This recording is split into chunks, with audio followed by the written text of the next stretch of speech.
అక్రమ చొరబాటుదారుల సమస్యని మొట్టమొదట భారతదేశం ఎప్పటినుంచో చెప్పింది. రోహింగ్యాలు బర్మా నుంచి వస్తున్నారు. బంగ్లాదేశ్ నుండి రాడికల్ ఇస్లామిస్టులు వస్తున్నారు.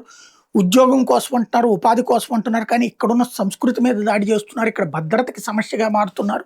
మేము తిప్పి పంపుతామంటే అయ్యయ్యో అంటూ మానవ హక్కుల సంఘాలంటూ, ఆమ్నెస్టీ అంటూ రకరకాల రచ్చరచ్చ చేసుకొచ్చారు. వాళ్ళకి మద్దతుగా రాష్ట్రంలో ఉన్నటువంటి బెంగాల్లో ఉన్నటువంటి వామపక్షీయులు కాంగ్రెస్ పార్టీ కూడా వాళ్ళకి సపోర్ట్ చేసింది. చివరికి అక్కడ బెంగాల్ ప్రజలు ఇన్నాళ్ల తర్వాత తీర్పిచ్చారు. చొరబాటుదారులు, శరణార్థుల వలన తమకు ఎంత ప్రమాదమో ఇన్నేళ్ల తర్వాత అర్థమైంది. క్రమక్రమంగా ఆస్తులు కోల్పోయి, అమ్మాయిల్ని కోల్పోయి, వ్యాపారాలు కోల్పోయి, ఉనికి కోల్పోయే పరిస్థితి వచ్చి ఒకప్పుడు పారిశ్రామిక ప్రగతిలో భారతదేశంలోని 40% ఇండస్ట్రియల్ యాక్టివిటీ చేసినటువంటి కలకత్తా చివరికి దారుణమైనటువంటి దిగజారిపోయి వలసలు వచ్చినటువంటి స్టేజ్లో వాళ్ళు అర్థం చేసుకుని ఇప్పుడు మార్చుకున్నారు.